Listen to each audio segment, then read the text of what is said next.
Bienvenue à cette séance, à cette table ronde dans laquelle on va découvrir comment l'UNIL fait des bulles. Donc je vais rapidement introduire notre modératrice pour cette table ronde, Danielle Chaperon, qui est professeure à la section français de la faculté des lettres de l'Université de Lausanne. Elle travaille dans le cadre de la section de langue et littérature française et du Centre d'études théâtrales. Ses recherches portent sur les relations entre science et littérature, auxquelles elle a notamment consacré sa thèse de doctorat, et entre littérature et art. Et donc, depuis plusieurs années, elle concentre ses efforts en matière d'enseignement et de recherche sur les arts de la scène. Elle est également membre active et fondateur du groupe d'études de la BD de l'UNIL, qui est partenaire de cette séance avec BDFI. Donc nous avons trois fantastiques intervenants. Je vais commencer par la droite, donc Adrien Miqueux, qui est historien des sciences et dessinateur. Après une formation de physicien à l'EPFL, Adrien s'est dit qu'il vaudrait mieux opter pour un métier moins stable.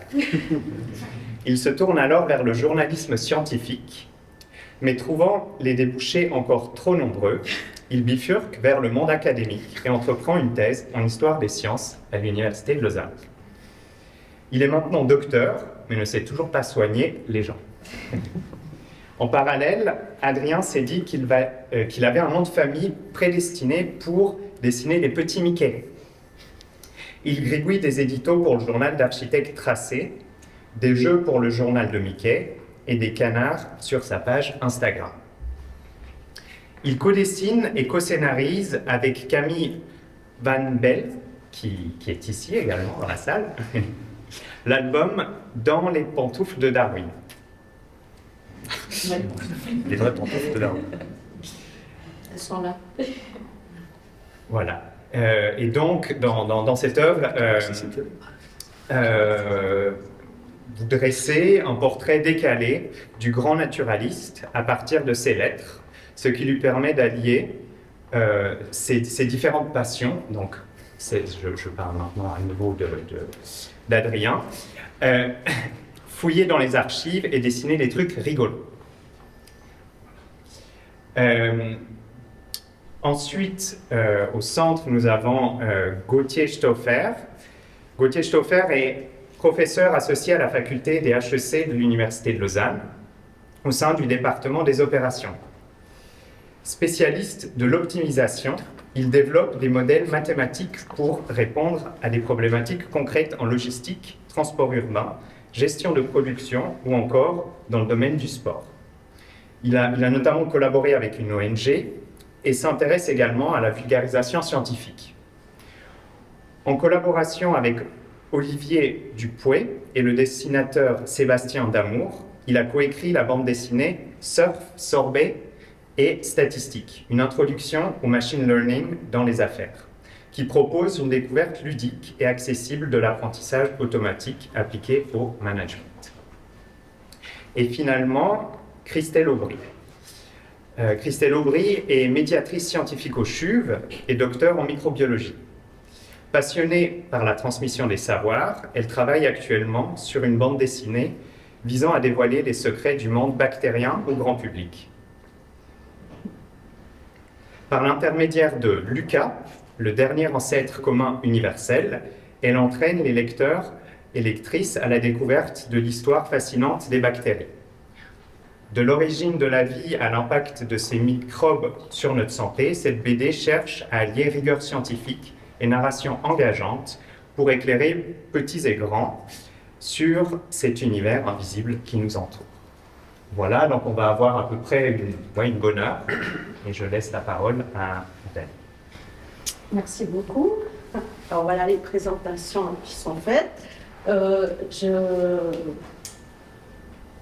Je vais vous donner un petit peu les thématiques sur lesquelles on va cuisiner nos trois, puisque c'est la cuisine cette saison des films, comment on va cuisiner nos trois intervenants, intervenantes, s'intéresser à la vulgarisation, enfin voilà, à l'université, on n'ose pas dire vulgarisation, on dit médiation des savoirs, parce que vulgarisation, c'est un petit côté désuet.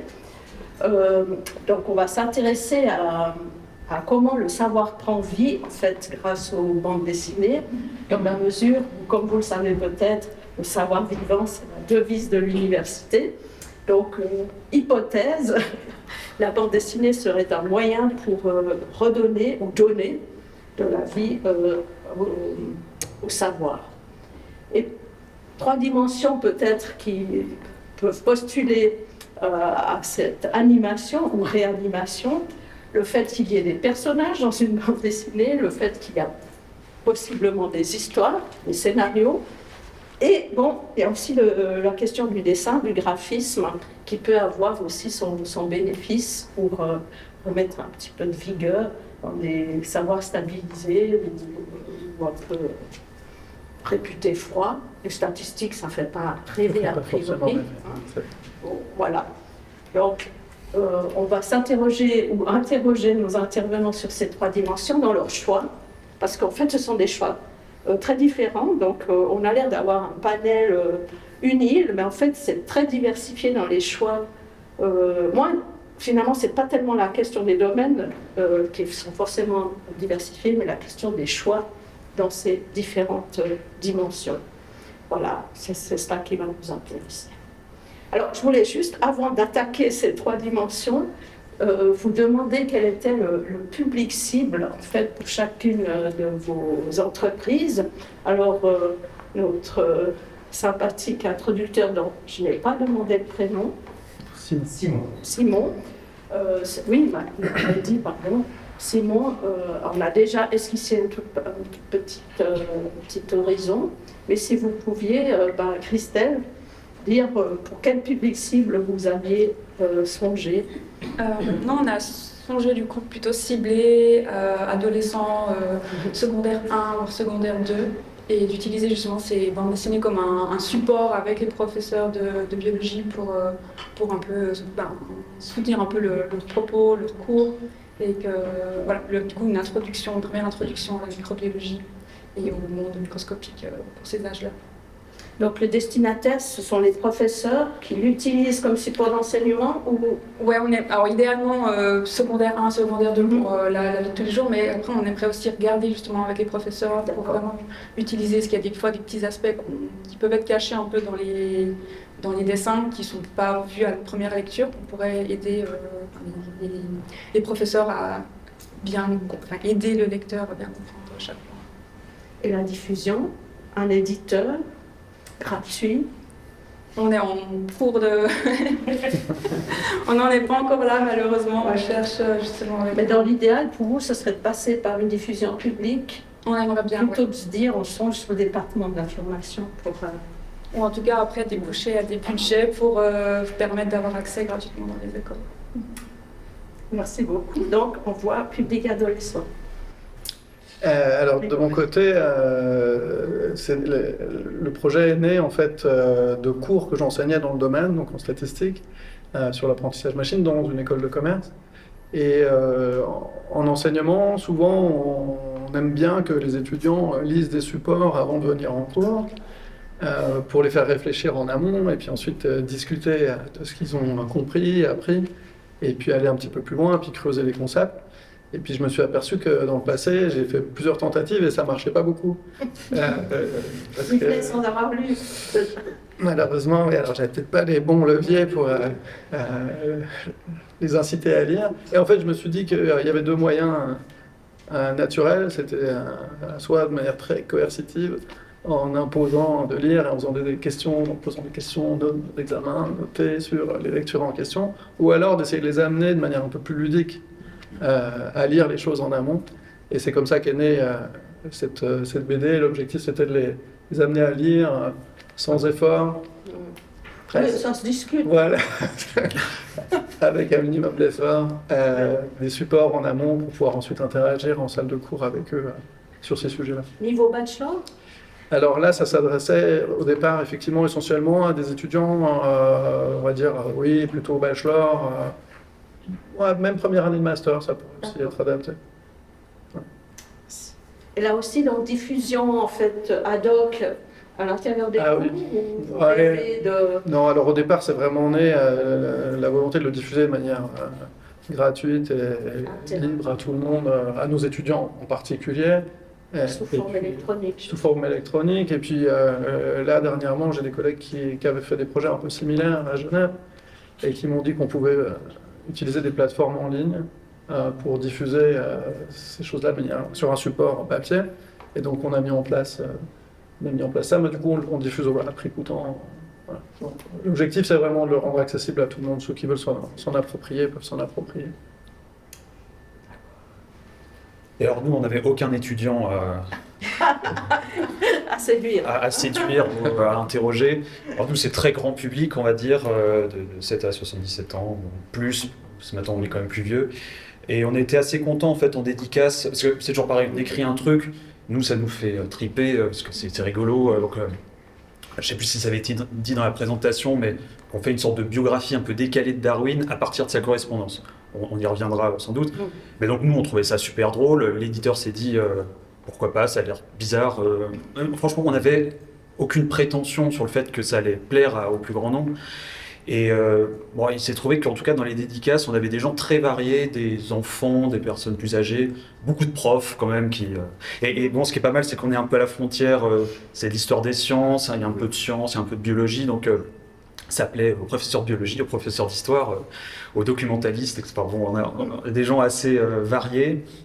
Et ce qui nous faisait plaisir, c'est que des fois on a des gens qui nous disent alors moi j'aime pas du tout les sciences, j'aime même pas spécialement la BD. On a déjà eu quelqu'un comme ça, j'aime pas la science, j'aime pas la BD, mais je prends votre BD sur Darwin. Bon, on comprend pas. Mais enfin voilà, en tout cas public très large.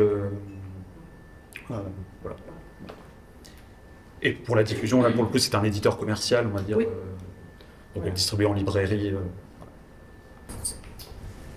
Alors, les personnages, et je me suis dit que c'était possiblement une des premières questions que vous étiez posées après avoir le projet. Peut-être moins à Darwin, ça s'imposait un peu, mais pour le machine learning, peut-être que la question des personnages s'est posée parmi les premières. Alors, on voit ici la couverture sous format électronique, où ce sont ces personnages qui figurent au premier chef et qui sont face publique, en quelque sorte. Et est-ce que je vous tutoie, Ouais, ça sera peut-être plus facile. Est-ce que tu pourrais nous dire comment s'est effectué le choix de ces personnages, d'autant plus qu'il y a une petite justification de ce choix en ouverture. Oui, il y a une justification qui est venue a posteriori parce que bon, alors, on n'est pas des professionnels. Alors nous, on a commencé pour la petite histoire. Donc moi, je lis beaucoup de BD de vulgarisation parce que j'adore apprendre des choses sur d'autres sujets scientifiques que je maîtrise pas du tout. Et puis j'ai généralement pas forcément le temps de lire des documents très pointus. Alors j'aime bien avoir une vision un peu globale et donc je lis beaucoup de BD de ce type-là. Et donc, je m'étais dit, ce serait vraiment super de créer une BD. Et puis, je ne suis absolument pas dessiné. Donc, là, je me suis dit que j'allais être vite limité. Et en fait, en discutant avec un collègue quand j'étais à Bordeaux, donc Olivier Dupoët, là, dans l'ascenseur, il s'avère que je lui parle du projet. Je dis, si j'attends de savoir dessiner pour commencer ce projet-là, je pense que ça ne verra jamais le jour. Peut-être comme les fiches dont on parlait tout à l'heure, du professeur Lesage. Et en fait, il me dit, c'est rigolo parce que j'ai un de mes meilleurs amis qui est dessinateur à Bordeaux. Et donc, on s'est lancé du coup avec ce dessinateur. Mais nous, donc on avait vocation avec Olivier Dupoët à écrire le scénario, et puis le dessinateur à l'illustrer, à le mettre en scène. Mais vraiment, c'est pas du tout notre univers. Donc, inconsciemment, je pense qu'on s'est beaucoup inspiré de nos propres personnalités. Et puis de caricatures aussi, en enseignant en école de commerce. Alors, souvent en caricature, en particulier en France, puisque à l'époque j'étais en France, souvent les étudiants qui choisissent école de commerce, c'est souvent pas ceux qui ont une grande appétence pour les mathématiques. Et donc, ils choisissent souvent ça. D'ailleurs, certains m'ont dit, nous, on est venus là, c'est peut-être pas pour faire des mathématiques. Et donc, il y a toujours cette vision un peu caricaturale que l'étudiant type d'école de commerce s'en ficherait un peu des maths et de ces matières-là, et puis il y a une attitude un peu toujours un peu désinvolte. Et donc, on a un peu caricaturé ça. Cet étudiant On a choisi exactement un de ces étudiants-là, qui, sur certains aspects, pouvait ressembler aussi un petit peu à nos profils, peut-être à Olivier et à moi, quand on était plus jeunes. Et puis après, dans mon cours, je travaillais déjà avec des prévisions de vente pour les glaces. Et donc, c'était assez naturel ensuite. C'est venu d'un exemple de C'est venu d'un exemple de cours, exactement. Et donc, après, je passe beaucoup de temps en Italie, donc voilà, personnage glacier italien, c'était assez naturel. On habite Bordeaux, donc on habitait Bordeaux, en tout cas à l'époque. Oui, ça se Donc, passe. voilà, tout. En fait, on s'est beaucoup inspiré, encore une fois, parce qu'on n'a pas du tout de compétences en la matière, donc on s'est inspiré de notre quotidien, voilà, ce qui nous entourait pour générer les personnages. Puis le professeur, forcément, bon. Forcément. Pourquoi forcément? Alors pourquoi forcément? Parce que, comme j'ai dit tout à l'heure, le public cible, c'était les étudiants. Donc le support a quand même vocation à vulgariser beaucoup et amener les étudiants à se poser des questions sur l'apprentissage machine et les applications dans le milieu des affaires. Mais on voulait aussi aller un petit peu en profondeur sur certains aspects. Donc on s'est dit, il va falloir faire des intermèdes de temps en temps pour pouvoir creuser certains aspects. Donc il nous fallait un personnage qui joue ce rôle-là, de pouvoir rentrer en détail. Théoriser. Voilà, et donc on s'est dit, c'est assez naturel d'introduire un professeur. Voilà, donc vous voyez l'étudiant avec la planche de surf, Ouais. qui se trouve être neveu du glacier, qui est à droite. Et en fait, on verra que ce couple-là fonctionne au niveau de l'application finalement de ce que l'étudiant fait dans ses cours, quand il y va. Il essaie d'aider son oncle. Et le professeur, évidemment sa tête de professeur est au milieu aussi. Mais vous n'avez pas parlé du petit robot. Non. Car comme le professeur était tout seul, vous lui avez fabriqué Un petit interlocuteur. Exactement. Et ça, pour le coup, c'est venu d'un professionnel, c'est-à-dire c'est le dessinateur qui nous a suggéré le petit robot. Alors, en fait, beaucoup de personnages. Eh bien, on va se poser la question de savoir, beaucoup de personnages pour effectuer le geste de vulgarisation, on va dire, ou la transmission des savoirs. Typiquement, c'est juste parce que vous avez un exemple ici de ce que vous avez du résultat. Non seulement il y a ces interactions entre l'étudiant et son oncle, et finalement l'étudiant se rend compte que ce qu'il fait à l'université ou à l'école peut servir dans la vraie vie, et en particulier à résoudre des problèmes de prévision pour son oncle. Et vous avez dit que la voix du professeur venait parfois théoriser, mais ça n'empêche pas qu'il y ait des petites notes en bas de page où on a l'impression qu'il y a encore une autre voix qui vient compléter. Voilà. Et on se rend compte que, en fait, cette question des voix, l'étudiant parle à son oncle, le professeur parle à son robot qui, la plupart du temps, s'endort, bizarrement, ou s'ennuie. Mais il y a encore d'autres voix qui viennent, peut-être la vôtre, mettre des notes en bas de page. En fait, c'est une des questions les plus complexes, finalement, quand on fait de la bande dessinée de vulgarisation. C'est cette diversité de voix. Dans les unes, on peut les fictionnaliser, puis il y en a qui sont toujours résiduelles, alors il faut bien les mettre. Et on les met en bas de page, comme on fait à l'université. C'est pas comme faire vraiment fait des notes en bas de page. C'est vrai. Je passe à Darwin. Évidemment, en termes de personnages, Ça s'imposait. ça s'imposait. C'était presque la racine du projet, ce qui n'est pas le cas du vôtre. Hein. C'est intéressant de voir ça. Et évidemment, en plus, la voix principale, c'est la vraie voix de Darwin, si j'ose dire. C'est ça. C'est la particularité de ce projet, c'était repartir vraiment des sources premières de Darwin. Donc il y a un fantastique projet académique qui a été lancé par l'Université de Cambridge en 1974 et qui s'est fini l'année dernière. Que pendant 50 ans, des chercheurs sont morts à lire des lettres de Darwin et à rassembler l'entièreté de la correspondance reçue et envoyée par Darwin. Ça représente à peu près 15 000 lettres qui ont été entièrement numérisées et éditées.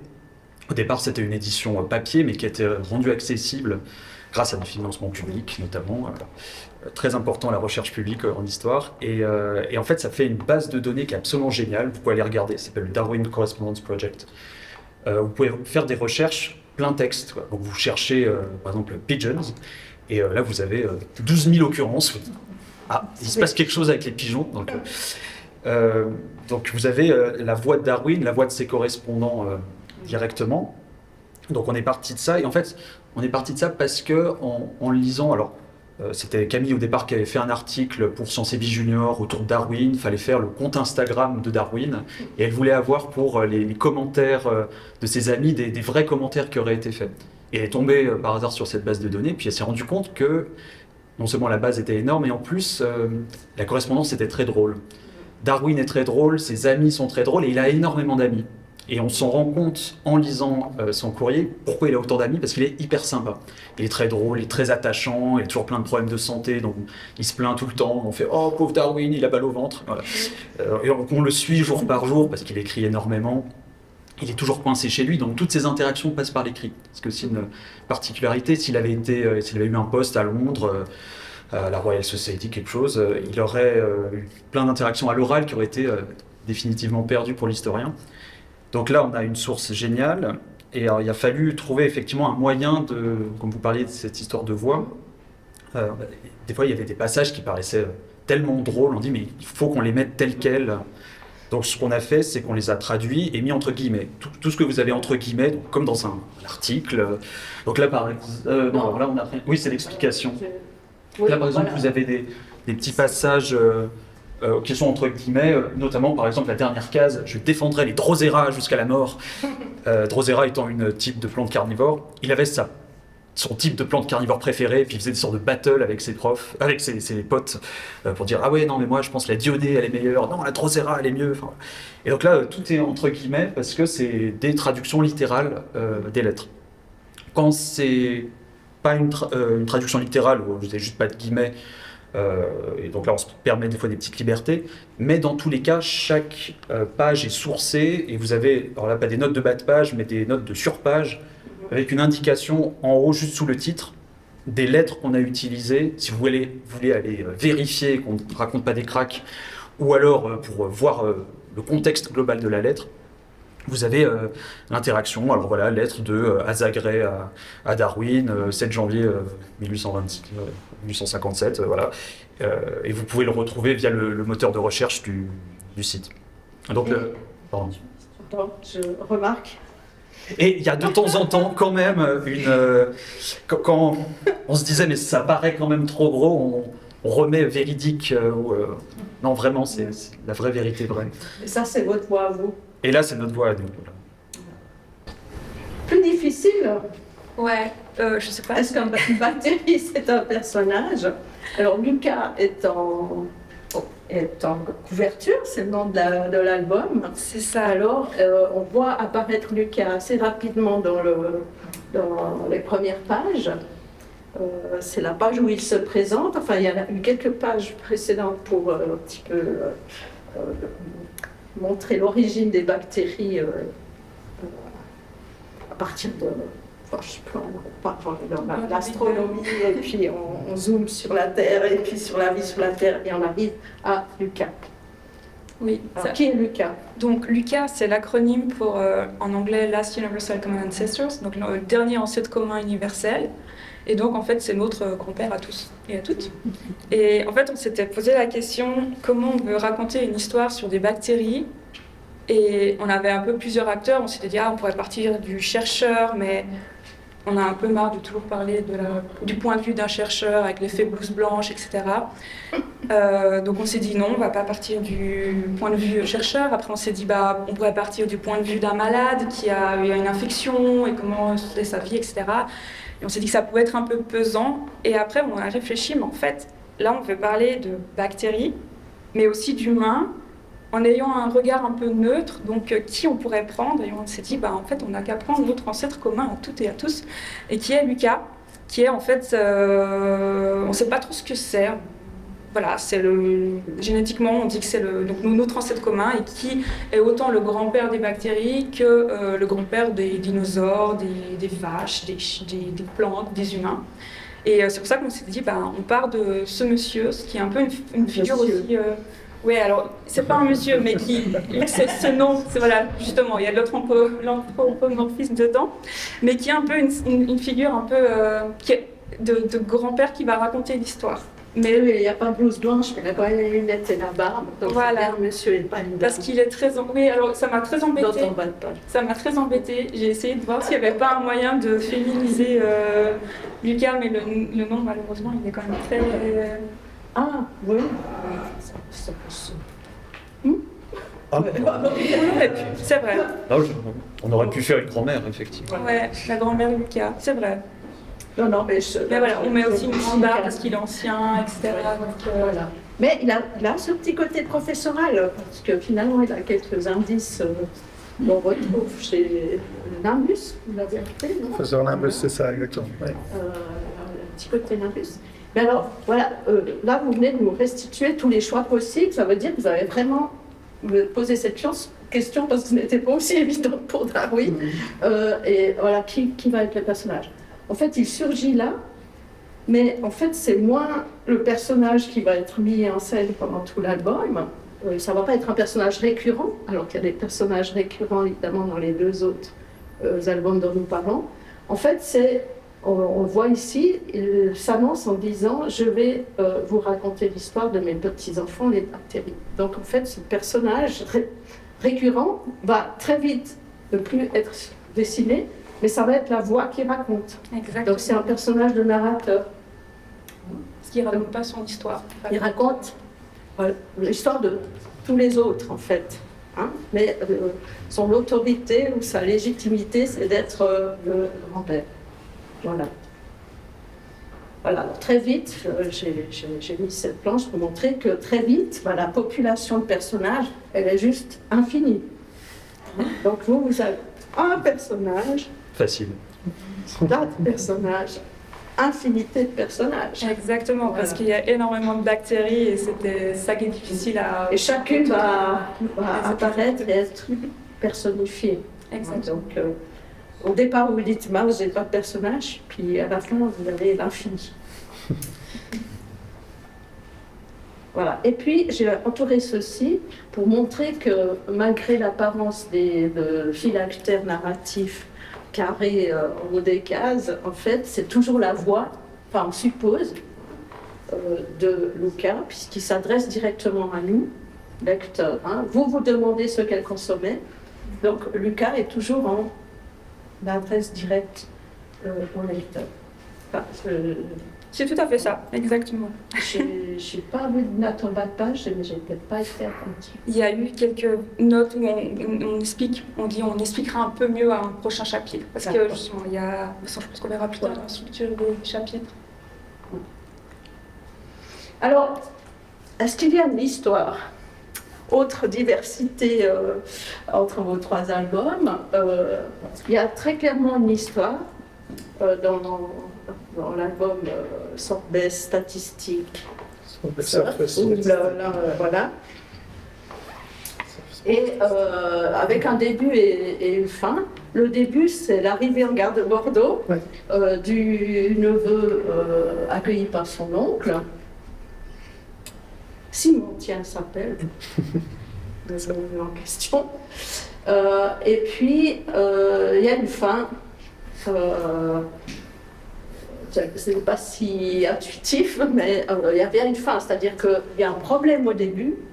On va se rendre compte assez vite que l'oncle va dire « j'ai un problème » et il y a une résolution du problème à la fin.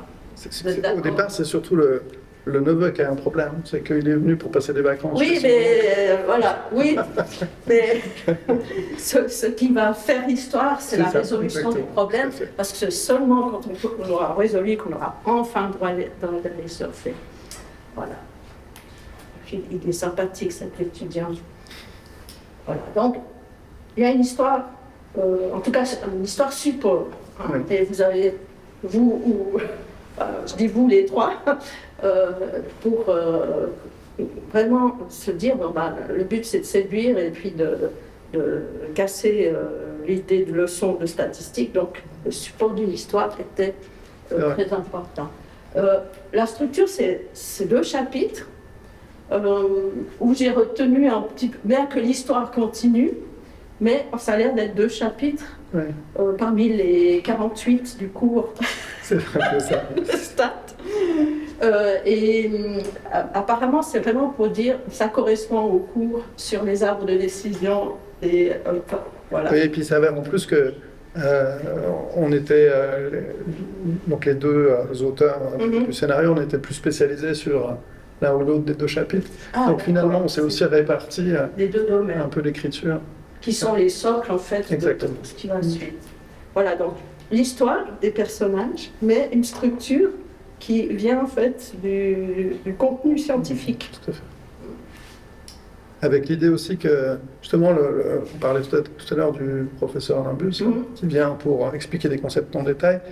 En fait, finalement, on peut aussi lire en sautant ces intermèdes. C'est-à-dire, on peut lire l'histoire Oui, sans forcément plonger dans les détails plus techniques. voilà. Donc, c'était un peu l'idée aussi.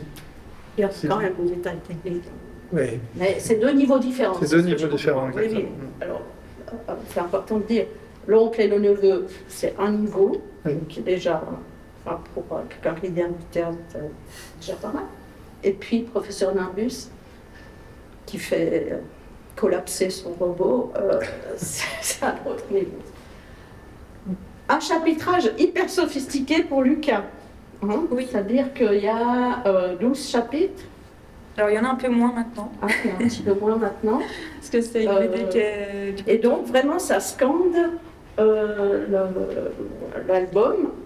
Et on a l'impression que c'est un découpage plus thématique que historique.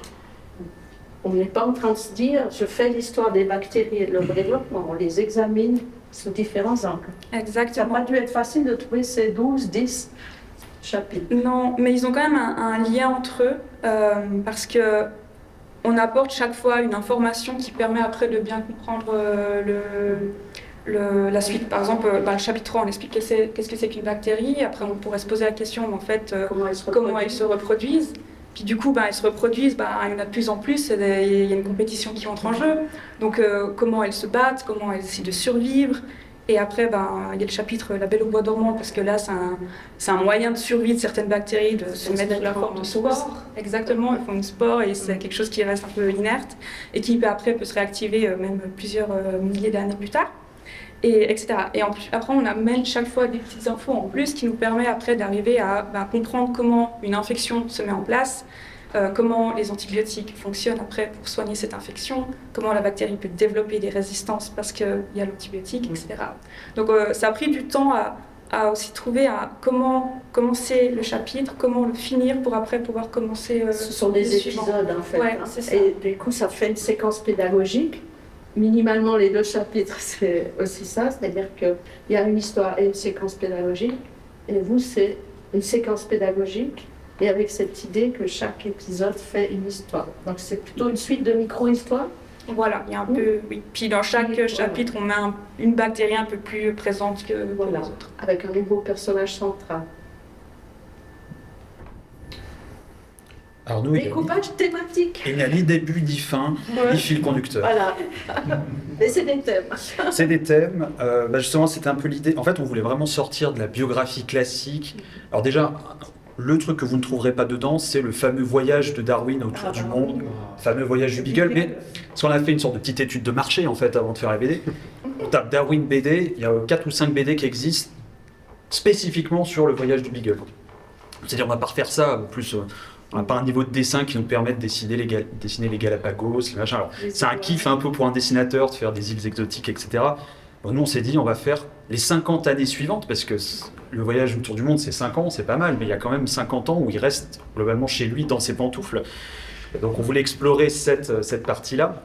Et moment finalement le plus crucial, parce qu'il revient, il a en gros 27 ans, il sort L'origine des espèces, il a 50 ans. Ce qui est toujours bien, je trouve, parce qu'on se dit, le succès peut arriver sur le tard, quoi, hein. Son œuvre fondatrice, elle arrive, il a 50 ans. Et ça fait 50 ans, mais c'est le début, c'est la prime jeunesse, quoi. Dans l'Angleterre victorienne, c'est toujours pas si bon. Donc bon, il y avait voilà, toute cette période à explorer qui est très longue. On ne voulait pas quelque chose de chronologique, on s'est dit on va faire plutôt quelque chose de thématique. Comme je vous disais, on a fait des recherches un petit peu aléatoires dans cette base de données, donc on s'est rendu compte qu'il y avait quelque chose avec les pigeons. Alors, il n'y avait pas tout à fait assez pour faire que sur les pigeons, donc on a fait sur les animaux d'une manière un peu plus générale. Parce qu'il voilà, y a des expériences, il fait jouer du piano à des vers de terre par exemple, il fait flotter des escargots dans de l'eau salée pour voir s'ils arrivent à se transporter à travers les mers. Enfin bon, il fait plein de trucs. Du coup, ça pue de manière invraisemblable, sa femme s'en plaint. Enfin bref, il y a des choses assez marrantes. Donc on a quelque chose sur les plantes, on a quelque chose sur sa maladie, parce que ça c'est quelque chose absolument central en fait dans sa biographie, d'être tout le temps malade. On a fait une partie qui est peut-être qui se suit un petit peu plus, c'est celle sur la publication de l'origine des espèces. Exactement. Chapitre central en fait. Ouais, chapitre central qui est un peu une sorte de bascule, parce que avant il a une petite réputation en fait de naturaliste avant 1859, mais il n'est pas mondialement connu. Et bon, je vais pas raconter, mais il y a tout cet épisode, en fait, il se rend compte qu'il y a quelqu'un d'autre, quelqu'un qui s'appelle Alfred Wallace, qui a exactement la même idée que lui. À l'autre bout du monde, il est à Bornéo, et puis il lui écrit « Ah, j'ai une super idée, ça s'appellerait la sélection naturelle. » Et Darwin, ça fait 30 ans qu'il travaille sur son truc, non, 25 ans qu'il travaille sur son truc, il a toujours rien publié, ça commence à faire 600 pages, il dit « Ouais, là je suis au début, la première partie est bien. » Puis ses amis lui disent « Mais faut publier, faut publier. » C'est vraiment, là on est dans le publish or perish avant l'heure. Et ils disent non, faut sortir parce qu'il y a quelqu'un qui va te griller, et c'est en train, voilà, ça arrive. Donc là, il y a une sorte de course contre la montre pour sortir le bouquin. Bon, bref, voilà, plein de choses se passent. Et donc après, il a une certaine réputation, et on a un chapitre très drôle sur le courrier de fans qu'il commence à recevoir. Donc là, on le voit en train de sortir une petite patte de cochon d'une enveloppe. Il a reçu, par exemple, un lecteur lui demande un dessin de ses pieds. Voilà, est-ce que vous pouvez mettre votre pied sur une feuille puis faire le contour Alors en vrai, bon, il pensait pouvoir déduire la personnalité, le génie de la forme des pieds. On est dans la grande période de la phrénologie. On a voilà, une autre partie sur un peu ses relations, on l'appelait Darwin influenceur, parce que c'est la manière dont il tire des ficelles. Voilà le réseau. Voilà, le réseau. Donc bref, on a du coup ces différentes parties thématiques qui se picorent, et à l'intérieur des parties, en gros c'est une lettre, une page, une lettre, ou une composition de plusieurs lettres. Des fois ça court sur quand même 2-3 pages, mais maximum. Donc vous pouvez globalement ouvrir l'album n'importe où et prendre, voilà. Il a des âges différents, comment? Il a des âges différents.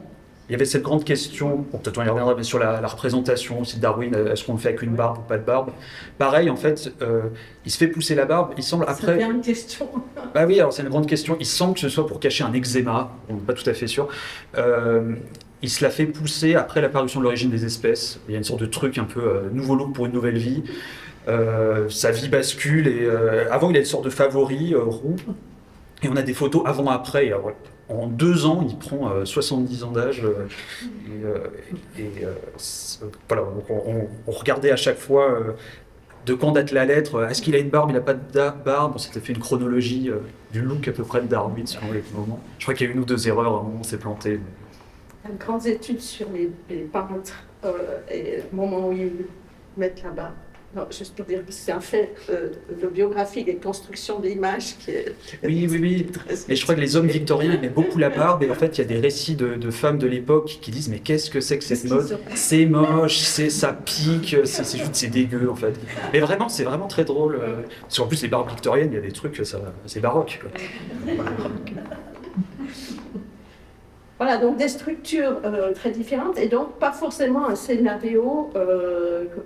Non, pas un fil conducteur. Un fil conducteur. Ça peut être à une autre échelle, en fait. Ouais, à l'échelle de la page, l'échelle de la page, du gag. À l'échelle du chapitre, ou bien en tant que support sur toute la construction. Et en fait, l'élément de base, on peut se dire, ce qui a commun, c'est l'idée de situation, parce qu'en narratologie, ça c'est... nos collègues en littérature, mais en narratologie, finalement, une histoire, elle est constituée de suites de situations. Puis on passe d'une situation à l'autre, d'une manière ou d'une autre. Et selon les manières, ça ne va pas faire forcément une histoire du reste. Mais ce qui est intéressant, c'est que pour Lucas, l'idée de situation, elle est au sens propre du terme, c'est-à-dire qu'une situation, c'est un organisme vivant dans un environnement avec lequel il est en interaction. Et finalement, la biologie et la microbiologie représentent minimalement ce que c'est qu'une situation. Une petite chose. Hein. Ici, j'ai mis l'importance de l'eau. Et en fait, tous vos petits organismes, c'est primordial en fait. Dans tout ce que vous allez dire dans votre séquence pédagogique, c'est chaque fois cette bactérie, cette chose, il ne s'appelle pas forcément toujours seulement bactérie, est en interaction avec son environnement. Donc, est-ce que pour vous, c'est une unité fondamentale pour la construction de la bande dessinée, de toujours se dire, ok, j'ai mon petit personnage qui est une bactérie X ou Y, et je vais la représenter, l'environnement dans lequel il est. Alors, pas toujours, mais dans ce cas-là, c'est une page qu'on a déjà enlevée de la BD aussi. Oh. Mais c'est pas grave, en fait, c'est parce que on est toujours en construction, en remise en question, est-ce que ça vaut vraiment la peine de parler de ça ou pas. Là, on n'a pas des bactéries, là, c'était pour expliquer comment la vie s'est formée. Donc, on a ces tout petits points, c'est des petits atomes. Après, on a des atomes que ça sent pour faire des acides aminés qui forment après des protéines, etc. Et là, on avait vraiment besoin de montrer, par exemple, cette eau qui a permis en fait aux protéines de se mettre ensemble pour ensuite former quelque chose qui ressemble à un début de cellule.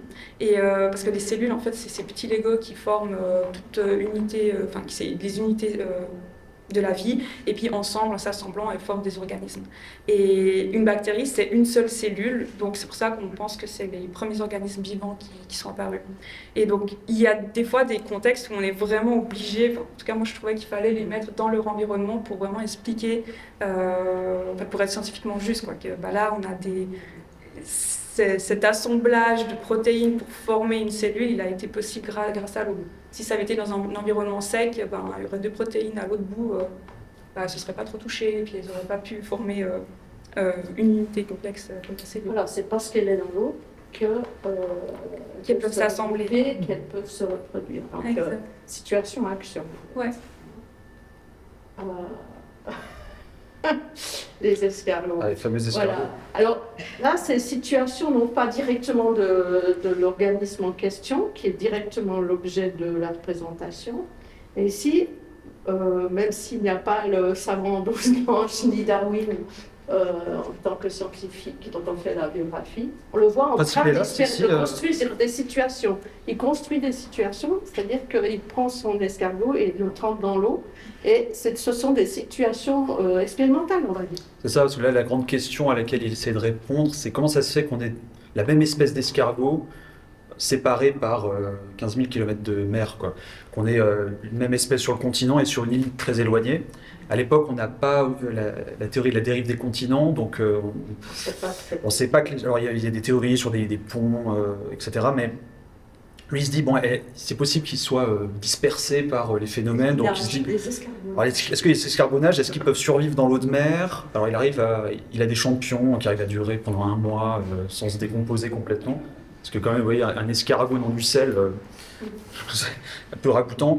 Et en fait, c'est drôle parce que les théories qu'avance Darwin, les explications, les hypothèses qu'il avance, sont toujours celles qui sont retenues. Celle du vent, celle de s'accrocher sur les pattes des oiseaux. Et dérivé sur des bouts de bois, voilà. Donc après, voilà, là, il imagine un peu... C'est aujourd'hui. Et ça, c'est aujourd'hui, on a... Voilà. C'est des choses qu'on fait encore, c'est des recherches qui sont encore en cours parce que c'est pas toujours très clair la dispersion des escargots. Puis l'escargot ne va pas très... Parce qu'avec le Beagle et les Galapagos, justement, il y avait des espèces différentes sur les îles, donc ça contredit un petit peu... Alors là, en plus, là, c'était en plus avec des îles qui avaient des topographies, puis des ressources différentes, qui du coup sélectionnaient notamment les pinsons sur leur aptitude à casser tel ou tel type de noix. Voilà. Et voilà, une situation, ça peut être aussi l'objet même de l'étude. Et il fait ça aussi sur ses enfants. Oui, mais c'est des expériences gentilles. Escargot. Alors, je ne sais pas s'il les a plongés dans l'eau salée. Mais, Une fois, mais il en avait 10, donc il fallait quand même voilà, il y avait du pouvait se matériel. permettre d'en perdre un ou deux. Il en a perdu 3, mais c'est pas sa faute. Voilà, petite note, aucun bébé n'a été blessé. Oui. Non, là, il s'intéresse en fait au développement, enfin la question de l'inné et de l'acquis, donc du développement notamment des expressions faciales, des émotions. Et donc, il observe son bébé en permanence. Et en fait, il note au jour le jour, dans un carnet, qu'est-ce qui se passe. Voilà, donc c'est des choses qu'on a représentées. Ça, c'est drôle, ces carnets ont été édités, d'ailleurs, vous pouvez le trouver. Et ça fait d'ailleurs un très beau cadeau de naissance, si vous cherchez des idées, parce que c'est très touchant, en fait. Oui, c'est un papa poule. C'est un papa poule, et en fait, au début, ça commence avec une sorte de froideur d'observateur, en disant aujourd'hui, il a froncé les sourcils, hier, j'ai agité un pompon devant ses yeux, il a vaguement plissé la bouche. Et en fait, petit à petit, on se rend compte qu'il développe un attachement, bien sûr, et il a une connaissance, mais hyper fine, en fait, des expressions de son bébé. Pour savoir quand il pleure de telle façon, c'est qu'il fait trop froid, là qu'il a faim, là que en fait il y a quelqu'un qui est passé, et selon la forme de sa bouche, et en fait ça devient de plus en plus touchant. Et en fait vers la fin du carnet, vers ces enfants un peu plus âgés, vous avez des remarques où c'est juste oh aujourd'hui c'est trop mignon, il a dit da. Et Au 10e, on se lasse de revoir les mêmes choses. Alors, situation qui est en fait la situation réelle, en quelque sorte, qui est l'objet de la transmission, des situations qui sont construites par un expérimental. C'est juste un exemple parce qu'il y a évidemment plein d'autres situations sociales, justement l'interaction de Darwin avec tous ses collègues. Et puis ici, il y a construction d'une situation en fait totalement fictive, qui est cette situation qui permet de faire toute la chaîne, finalement, observation, hypothèse, vérification que ça marche pas, on recommence. Tout ça dans une optique d'application, en fait, de ce que j'ai appris théoriquement. Et voilà, j'ai une situation réelle et ça devient vraiment l'enjeu, en fait, de l'album, cette situation. Je n'arrive pas à sortir la tête, en fait, avec mon stock de glace. Voilà, il y a trop de données à prendre en compte. Je n'arrive pas à avoir un peu de prévisibilité sur mes ventes, ma production, etc. Donc, c'est vraiment l'objet de base, la construction de cette situation. Oui, puis l'objectif, c'était un peu... parce que souvent, justement, les étudiants, on leur apprend les concepts de manière assez théorique sur les bancs de l'école, parce qu'en fait, ils n'ont pas non plus... moi, j'ai eu la chance d'enseigner à la fois à des étudiants, en formation standard, et puis à des gens en formation professionnelle. Donc, après avoir suivi un parcours professionnel de plusieurs années, puis de revenir à ces méthodes-là. D'ailleurs, c'est comme ça qu'est né l'étude de cas. L'étude de cas, exactement. Mais... Et en fait, ce qui est intéressant, c'est que les étudiants, ils n'arrivent pas forcément à se raccrocher à une situation concrète pour mettre du sens concret derrière les outils conceptuels qu'on leur présente. Alors que les gens qui ont une expérience pratique, tout de suite, ils vont se raccrocher à un exemple d'application qu'ils ont dans leur quotidien, et puis ils s'approprient les outils pour les mettre en pratique directement, ou imaginer ce que ça pourrait donner. Pardon, je fais une petite note aussi. Toute la différence entre formation continue et formation de base. Oui, exactement. Ouais. Et donc là, l'objectif, c'était de trouver des exemples de situations, je ne sais pas si c'est vraiment ça, mais où tout le monde peut se mettre un petit peu disons, se plonger un peu dans cette situation, s'immerger dans cette situation-là, parce que ça parle à tout le monde, le marchand de glace. On peut s'identifier à son... Voilà, exactement. On peut s'identifier à ce problème-là, même si on n'est pas un spécialiste du domaine. Donc on voulait une application concrète où tout le monde peut s'identifier. Voilà, c'est un petit peu l'enjeu. Et puis après, voilà, il y a différentes... En fait, on essaie de montrer aussi... parce que tant qu'on n'a pas expérimenté quelque chose en vrai, il y a beaucoup, en fait, on peut faire beaucoup d'erreurs quand on travaille de manière conceptuelle. Et en fait, en le mettant en pratique, en expérimentant, en regardant ce que ça donne, on se rend compte des erreurs qu'on fait, et puis du coup, ça oblige à prendre un peu du recul sur ce qu'on a fait. Donc, on essaie de jouer aussi un peu avec cette idée que l'étudiant doit se poser des questions, avoir un petit jugement critique sur les choses qu'il développe. Oui, et puis ça ne marche pas Ça marche pas tout de C'est suite. forcément Mais- tout de et puis suite. c'est comme ça en vrai. Donc, voilà. Cet apprentissage machine et statistique, ça marche jamais du premier coup. Donc, et juste, ouais. Oui, il y a aussi des situations d'interaction, c'est-à-dire que Simon est en situation d'expliquer des choses à son oncle. Ouais. Alors, et normalement, l'étudiant, quand il est à la fac, mais là, il doit. En fait, il y a toutes sortes de situations qui sont des situations d'apprentissage ou de transmission. Ça, c'est vrai. Et ça, je trouve ça hyper intéressant parce que c'est ce qu'on expérimente aussi comme enseignant quand on commence à enseigner pour la première fois auprès d'un public d'étudiants. C'est-à-dire que d'un coup, on passe de l'autre côté. On se rend compte que quand on passe de l'autre côté, on est obligé de prendre un peu plus de recul sur les choses. Et on voit bien que Simon, alors qu'il avait ingéré un certain nombre de choses à l'université ou en école de commerce, il les avait pas forcément digérées. Et puis là, en fait, en étant obligé de les expliquer, ça l'amène à prendre un peu plus de recul, d'esprit critique, et puis à un peu plus de maturité sur ces sujets. Voilà, tandis que le professeur Lingus s'adresse directement à nous. Oui, Preuve que le petit robot, lui. lui, il a le savoir, il sait. Ouais. J'avance un peu parce qu'il faut parler du dessin.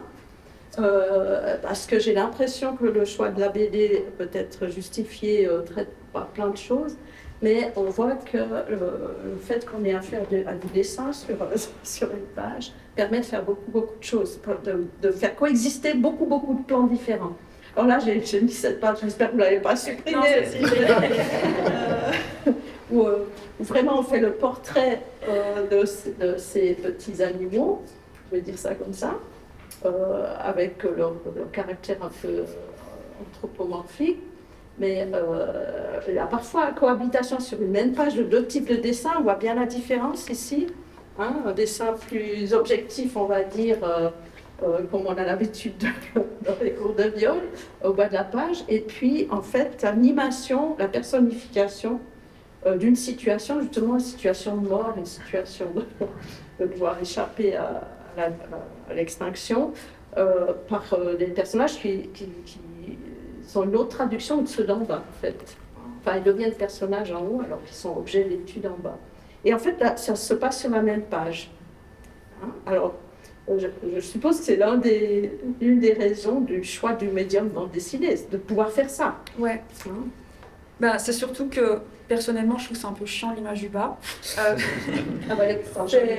Oui, mais c'est une image très scientifique, comme on l'a dans les livres, les bouquins de bio. Et on a décidé justement l'avantage de la BD, c'est qu'on peut un peu personnifier nos personnages, leur mettre des émotions. Alors, c'est des bactéries, elles n'ont pas des yeux et des bouches comme elles sont représentées là. Mais pour nous, ça nous permettait déjà, on espère que le lecteur pourra un peu être attrapé un peu plus. C'est plus facile pour lui après de lire l'histoire que si c'était juste des images comme celle d'en bas, une suite de schémas scientifiques. Et c'est pour ça que... Mais le schéma scientifique n'est pas banni, c'est ça que je veux dire. Non, voilà, le schéma n'est pas aucun banni. problème. Ouais. Mais ça permet du coup d'amener ce schéma de manière un peu plus soft que si on jette le gros livre de bio, page 144, la différence entre prokaryotes et eucaryotes, etc.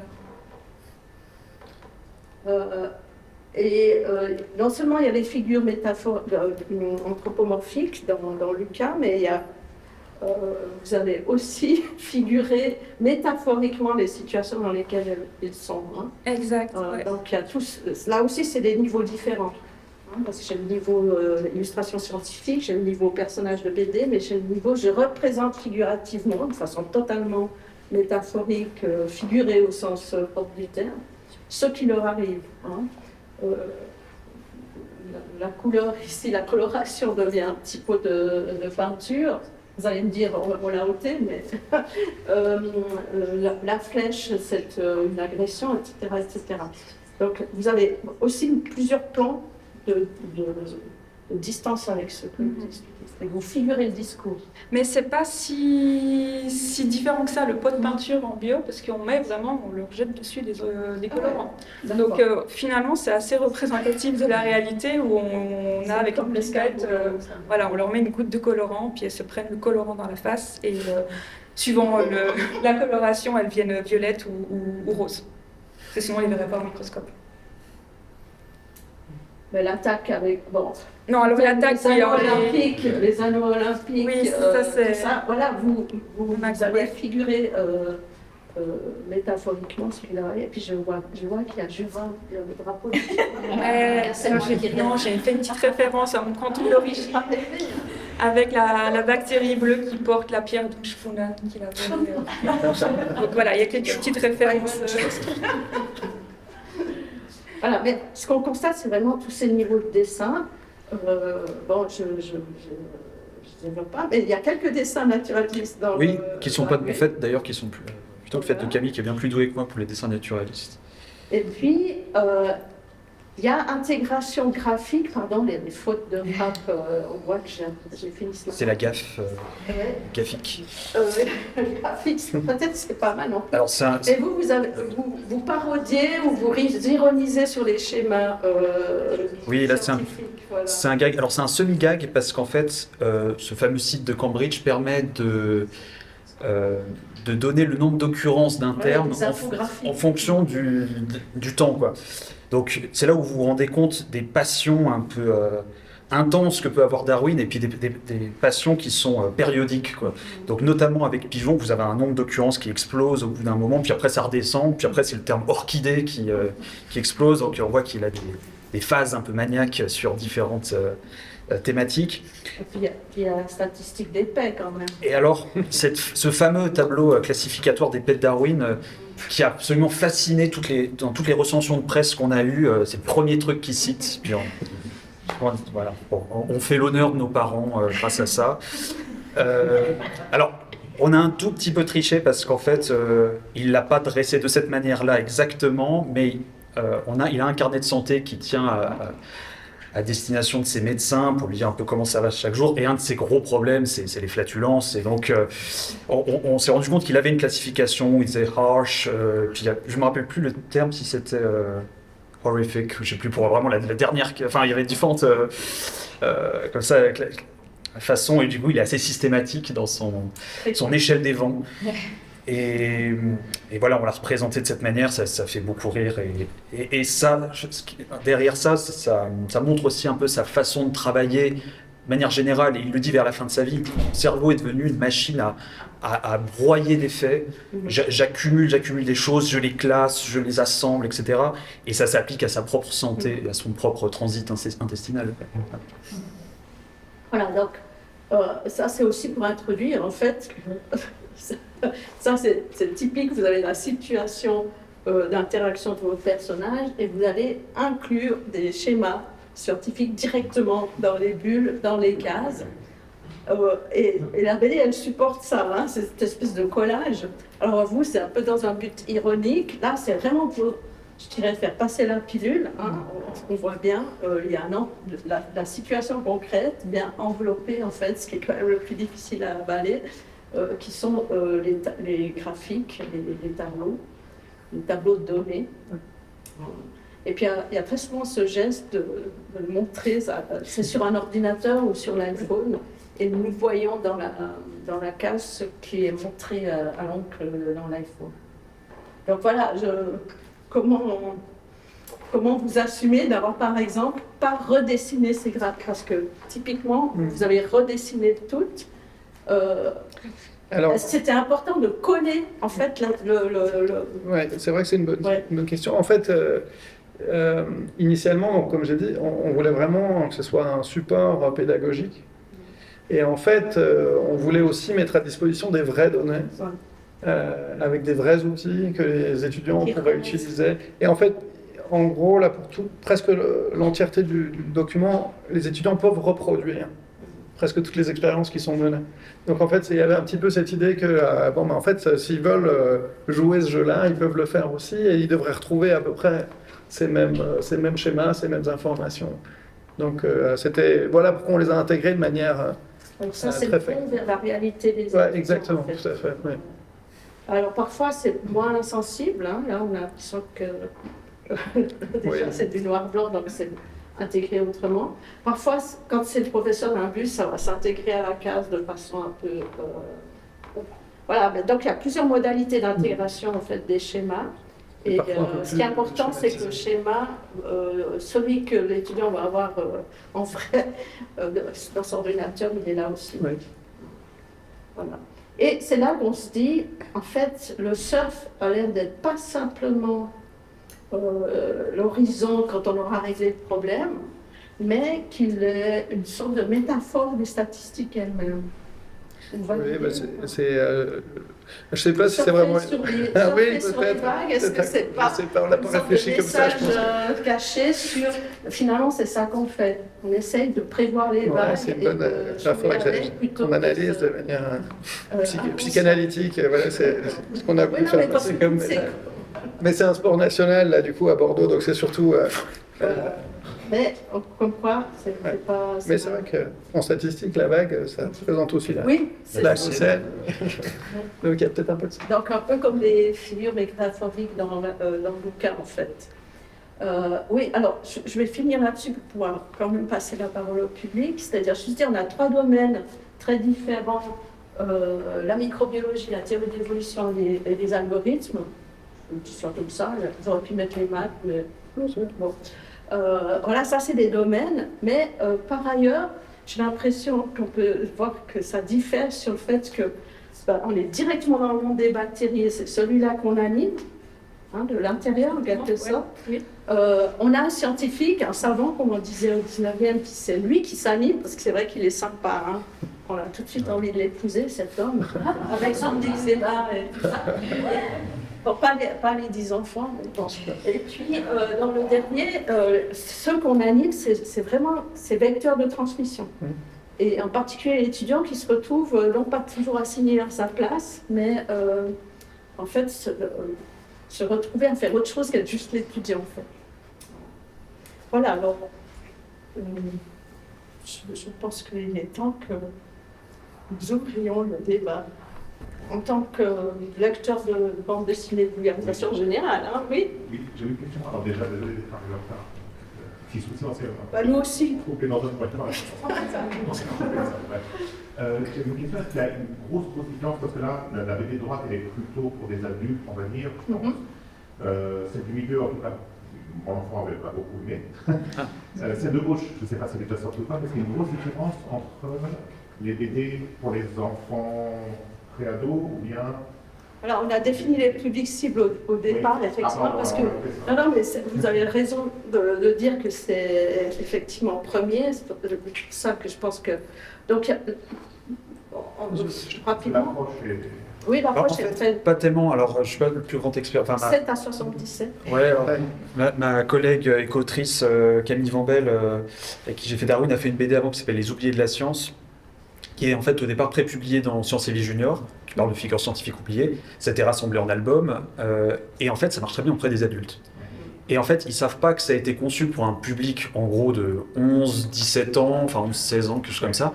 Ils disent « Ah, c'est super, c'est un bon niveau de vulgarisation, c'est pile pour moi. » Et en fait, mais parce que un adulte moyen a un niveau scientifique d'un élève de 16 ans, en fait. Parce qu'après, s'il a pas refait de science après, s'il s'est perdu dans le théâtre, par exemple, ou d'autres choses... Bon, après, pour le théâtre, mais ça peut être autre chose, mais disons que... Je connais très bien l'astronomie. Oui, bah.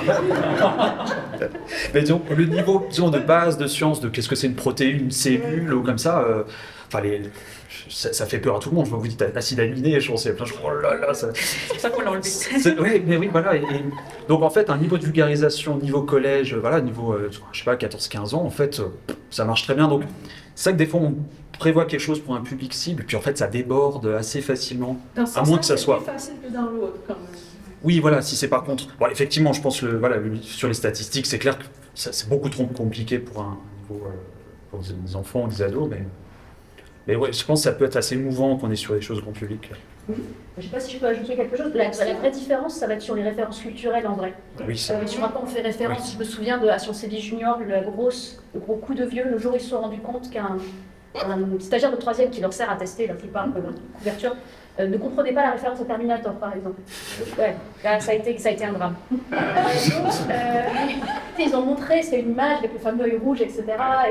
Et vraiment, dans les deux stagiaires. Et ça, c'est vraiment quelque chose auquel il faut faire attention. Et en vrai, c'est la vraie différence. C'est pas sur les concepts scientifiques qu'on explique, qui finalement peuvent être C'est tout l'univers qui nous paraît Voilà, celui qui ça va va être facilité. par exemple, madame, elle faisait référence, je voyais dans ses planches au Monde de Nemo, il y avait Doris avec le truc de nage droit devant toi, avec la chanson. Et ça, forcément, à partir de ma génération, on comprend ces références-là. Alors que si on fait des BD plutôt pour plus adultes, j'avais dû faire un truc pour la Fondation pour la recherche médicale sur le Titane. Et c'était, est-ce qu'on choisit de l'appeler Titanic ou est-ce qu'on appelle ça Attack on Titan, qui est un manga pour les ados. Et on visait plutôt les adultes, donc ça a été Titanic. Mais c'est la vraie différence en général. Moi, ça me permet de rebondir par rapport à ce que vous disiez sur le rôle de l'intertextualité dans le chapitre de BD. Parce qu'il y a des références à des jeux populaires, il y a Elle atteint le bébé tout seul, par exemple, dans le cadre du chapitre.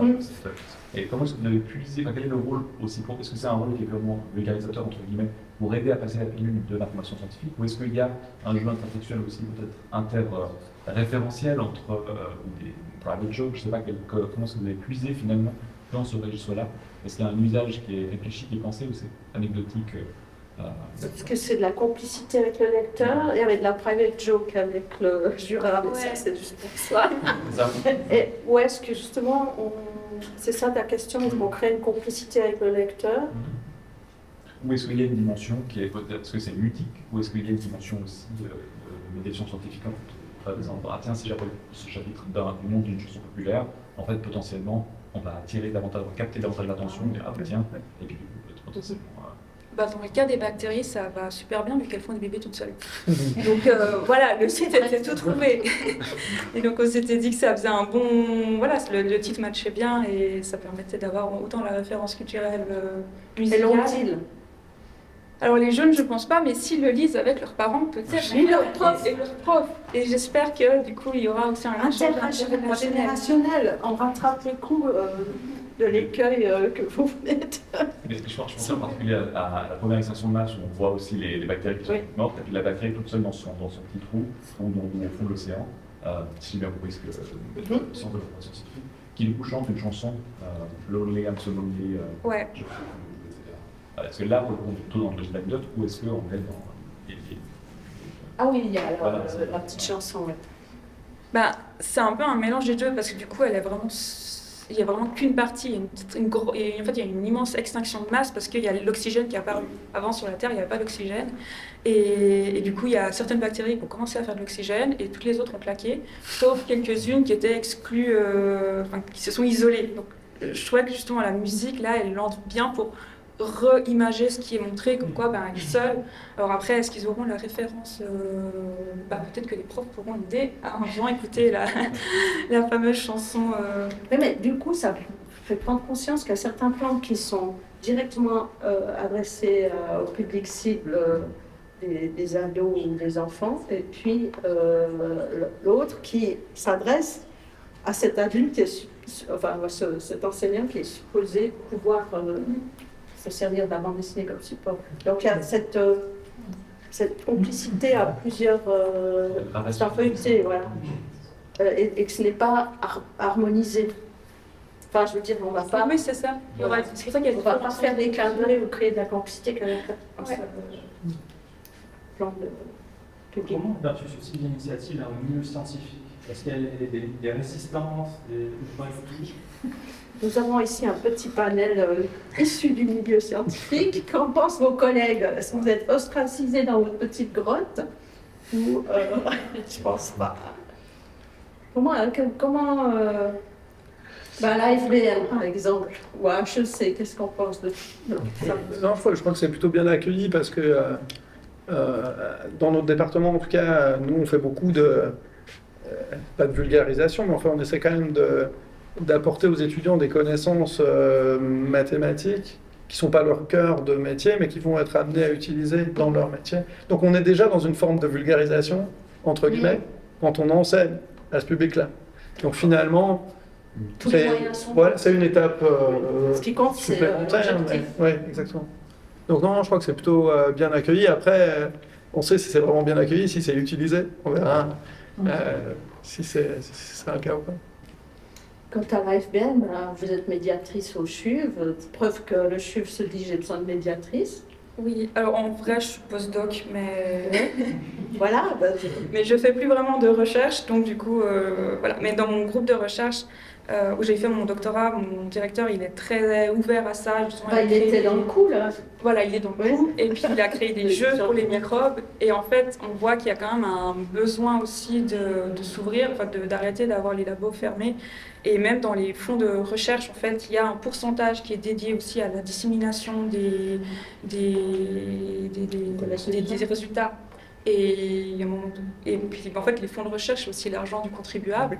C'est vos impôts qui payent ces fonds de recherche. Donc, je trouve que c'est aussi rendre ce qui est fait dans les laboratoires pour permettre aux gens de comprendre en quoi c'est important ces investissements, etc. Donc, le FNS, c'est une politique aussi. Enfin, ça veut dire qu'institutionnellement, la médiation, maintenant, c'est inscrit. Il serait beau voir que les collègues rouspètent.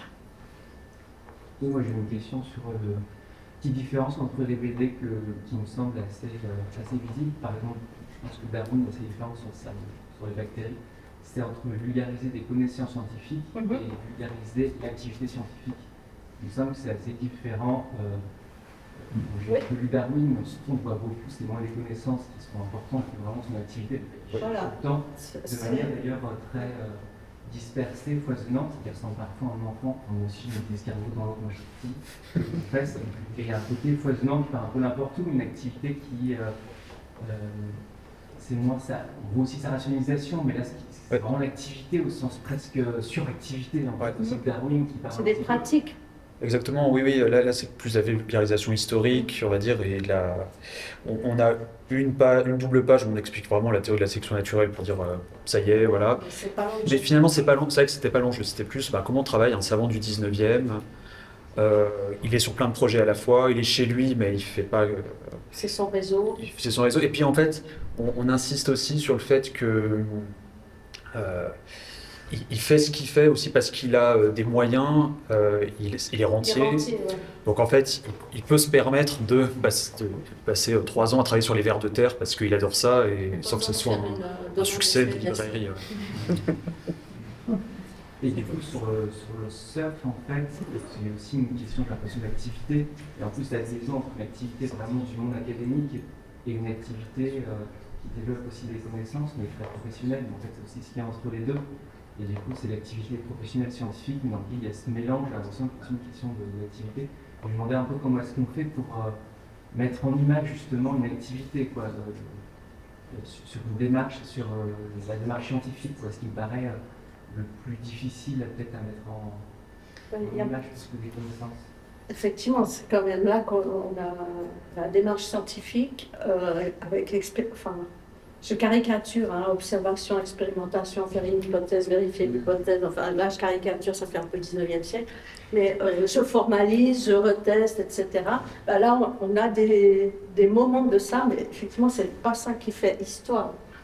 Non, puis c'est vrai que nous on a vraiment pris le prisme de l'anecdote et de l'anecdotique, mais qui est important ensuite pour comprendre le personnage, comprendre... Effectivement, le fait pourquoi il n'a jamais présenté sa théorie lui-même en public, parce qu'en fait il stresse, et quand il stresse il vomit, c'est pas très pratique, donc il envoie ses amis présenter à sa place. Il y a les controverses, il y a les controverses dans lesquelles il s'implique, mais à distance, parce qu'il n'aime pas trop se mettre en public, en scène. Donc pareil, il envoie un peu ses sbires ferrailler en fait à la Royal Society, etc. Donc là, c'est vrai que c'est un aspect de l'activité savante qui est aussi celui de la controverse, de la correspondance, des honneurs, etc. Des publications. Et des publications, comme on sort un livre. Voilà, c'est tout ce milieu scientifique. C'est-à-dire c'est un savant, c'est un scientifique, mais avec son milieu. C'est ça, et on a fait son expérience sur les escargots, c'est très bien, mais après, comment on l'a fait sortir vers le monde. On attend encore d'une question. Dernière question. Je voulais vous poser une question sur quelque chose qui me semble un peu tabou sur ce type d'activité-là dans le milieu scientifique, c'est la question du financement. Parce qu'on peut être en contrat qui dédie du temps à ça, pour autant que mon supérieur soit bien compris qu'on y dédie du temps. Mais c'est pas pour autant que tout est diffusé et valorisé. Donc si vous avez un peu notre expérience à partager sur les méthodes de financement pour peut-être davantage aussi appuyer ce type de démarche dans nos milieux. Moi, La faculté. Ouais, la faculté. Alors moi, j'étais pas en Suisse à cette époque-là, donc le projet a été en fait financé par l'école de commerce dans laquelle j'étais précédemment. Et en fait, ça a été financé par un fonds d'innovation pédagogique. Donc là, vu que la vocation de la BD était vraiment de servir d'outil de support pédagogique pour les étudiants, notamment les étudiants d'école de commerce, après on voulait le diffuser de manière assez large, mais donc c'était assez naturel de le faire financer par ce fonds. Et puis ici, j'ai aussi le projet de faire d'autres types d'outils du même acabit. Il y a aussi exactement le même genre de mécanisme. Donc en fait, on peut financer ce genre d'initiative. Et en plus, ça fait partie, effectivement, comme disait Daniel tout à l'heure, de nos missions, en fait, de transmettre, Christelle l'a dit aussi. Oui, ouais. Après, c'est pour financer, pas forcément soi-même, mais pour financer... Oui, en fait, là, en l'occurrence, c'est juste le dessinateur. Exactement. Donc là, on a financé le dessinateur. Et puis, nous, on a travaillé... Est-ce que vous êtes déchargé de cours pour pouvoir vous engager là-dedans? C'est encore autre chose. Non, c'est pas le cas. Donc, on faisait ça en parallèle de nos activités. Mais ouais. En tout cas, on arrive à dégager des budgets pour ça, si ça a une velléité pédagogique, en l'occurrence aussi. Et puis, tout le monde est convaincu que ça fait partie de l'émission. Ouais. C'est écrit noir sur blanc dans notre loi sur l'université. Donc, là aussi, il faudrait voir. En tant que médiatrice, je pense que ça fait partie même donc en fait, moi, c'est un contrat de postdoc, mais on a utilisé sa médiatrice scientifique parce que du coup, la personne chez qui, mon chef de laboratoire, Gilbert Greup, il est très ouvert à ça et il trouve que c'est extrêmement important. Et il a il a différents fonds de recherche et dans chacun de ces fonds, il y avait un pourcentage dédié à la dissémination et du coup, il a pu combiner ça pour avoir justement un financement nécessaire pour ce projet. Et vous, ça a l'air d'être tout à fait différent. Oui, alors nous on est du côté privé, fatalement. Disons, j'ai eu la brillante idée de faire cette BD pendant ma dernière année de thèse. Oui, c'était super. Voilà, je me suis dit, tiens, se mettre un petit challenge en plus. Les deux ont été bouclés dans les temps, heureusement, mais disons que c'était quelque chose qui était fait pas du tout sur le temps de l'université, qui était pareil de manière pas du tout stratégique, pas du tout sur mon sujet de thèse. Donc c'était vraiment deux choses qui n'avaient rien à voir. 19e. Et ouais, un peu 19e, mais bon. Donc là, c'est un éditeur commercial, donc on a été payé pas assez pour le travail que c'est, comme d'habitude, mais là on est sur une logique plus de contrat d'édition, etc. On a démarché, on a fait un pitch, etc. Ils nous ont suivis. On a un projet, puis on va... C'était à l'initiative. Ouais. Et alors, si vous avez d'autres questions, comme je pense qu'on arrive à la fin du temps, nous serons avec Camille en dédicace en début d'après-midi, je crois à 13h30. Et puis il y a une autre table ronde. Et Camille a une autre table ronde sur la vulgarisation scientifique. 14h, épisode 2. Ouais, avec justement, il y avait la question de comment c'était perçu par le milieu. Il y a cette question-là donc déroulée. Ah, comment c'est perçu par le milieu universitaire. En tout cas, nous, on l'étudie en tant que groupe d'études sur la bande dessinée à l'université. On étudie ce phénomène de la vulgarisation scientifique en bande dessinée. En tout cas, vous êtes des objets. Ah oui. C'est pas si pas des numéros. Sujet reconnu, déjà des artistes libres. Bientôt, on fera une bande dessinée sur l'étude de la bande dessinée. Mais il y a un truc en préparation. En France, il y a un projet en ce moment-là. On avait interrogé un projet sur les vulgarisateurs dessinés. Ouais. C'est bizarre. Les entretiens sociologiques en tant que sujet, c'est habituel. C'est marrant. Bien, il ne reste plus qu'à vous remercier beaucoup. Merci à vous.